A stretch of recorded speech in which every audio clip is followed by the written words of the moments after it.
All right, next up is the BMW. Much better. Really stable, huh? Alright, so here we are on the KTM 1290 Adventure S. I like the old Africa Twin more.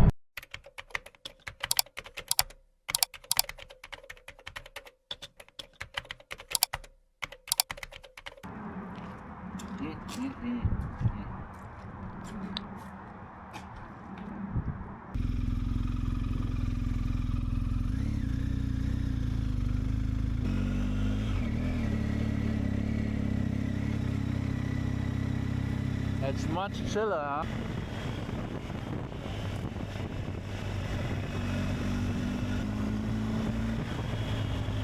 That's boy. Hey, this thing drives like nothing I have driven before. Alright, let's see if this works. No. I don't know how this works. Let's not fuck around with it too much. Look at that massive engine here in the front.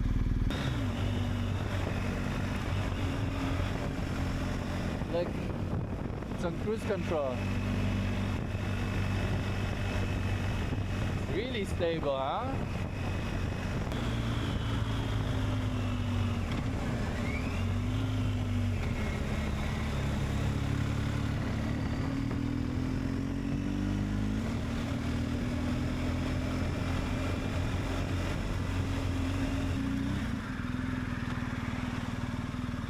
It can brake really hard, huh, before going into ABS.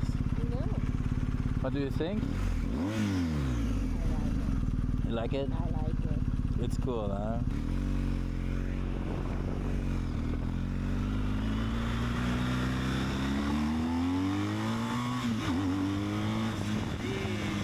Yes.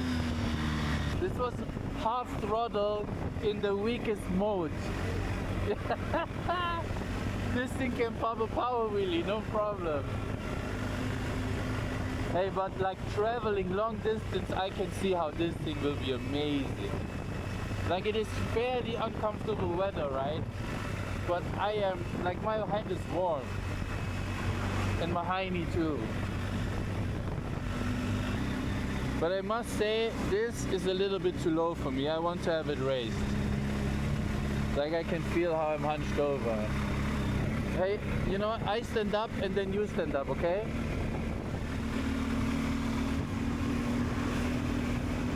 Did you stand up? Oh really? I didn't even notice.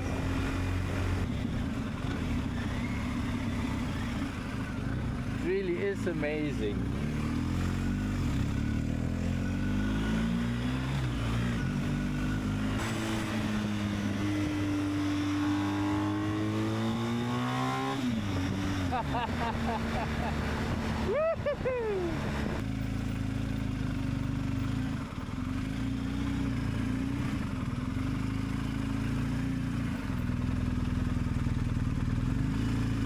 So yeah, we just had our test drive with the BMW 1250.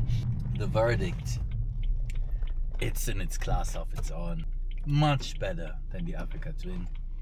Much better than the V-Strom. It's way more comfortable. It was really raining, it was windy, and it was quite comfortable on the bike. We did some slow things as well, like around some poles, just to see how it handles. Yeah, it was really good, and it was my first time on this bike ever. I think it's gonna be it.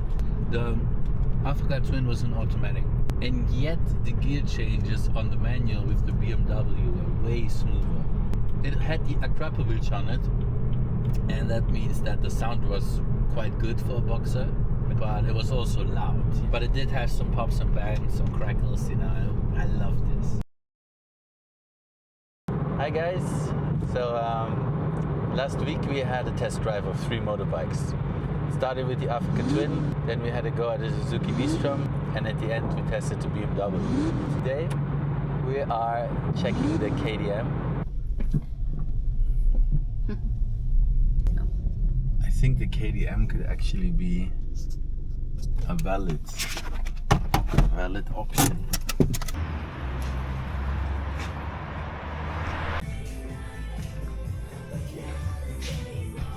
Alright, so this is it. This is the one we're gonna test drive today.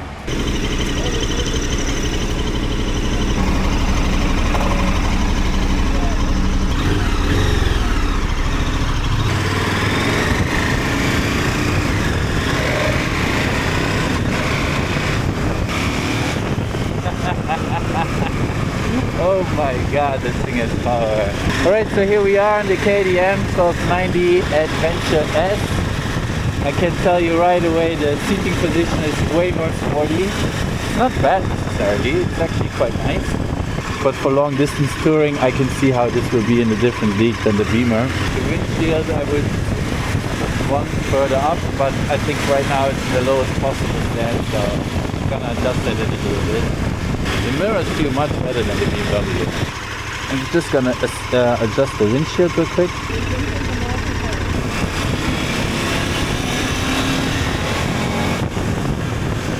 That's a powerful retrim right there.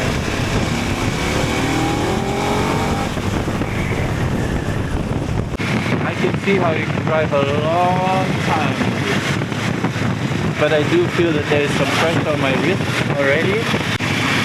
I see how this is awesome. I like that it is cheaper. I don't like that it is not as protected.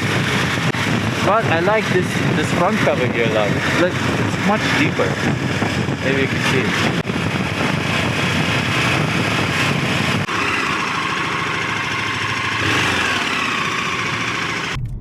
Hello. So we're just coming back from the KTM 1290 Super Adventure S test drive. And yeah, it was amazing in the terms of it has energy, you know, it's very sportive. I didn't expect an adventure bike to be that sportively laid out, to be honest. Way too much power for us, like we really don't need it. You need like a fraction of a second essentially, or that's how it feels like to me, and you're way above the speed limit. We live in the Netherlands. Speed limit is 100 kilometers an hour on the highway, and me coming from Germany, that is just, you know, insane. Comfort was okay, but not great. The wind protection was good, but not as good as the BMW. In terms of maintenance, I think that 160 horsepower, like I could feel the energy and how the energy kicks in.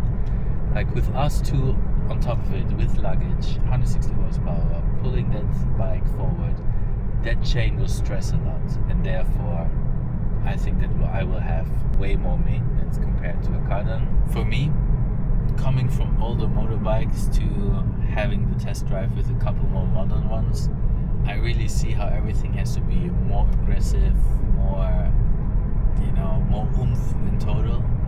And now with the KTM, like when I compare it to my old Africa Twin, somehow I like the old Africa Twin more. Like, yes, it is not as fast, not as refined, but there is a metal tank, you know what I mean? Like that, I have proper thick metal bars as protection.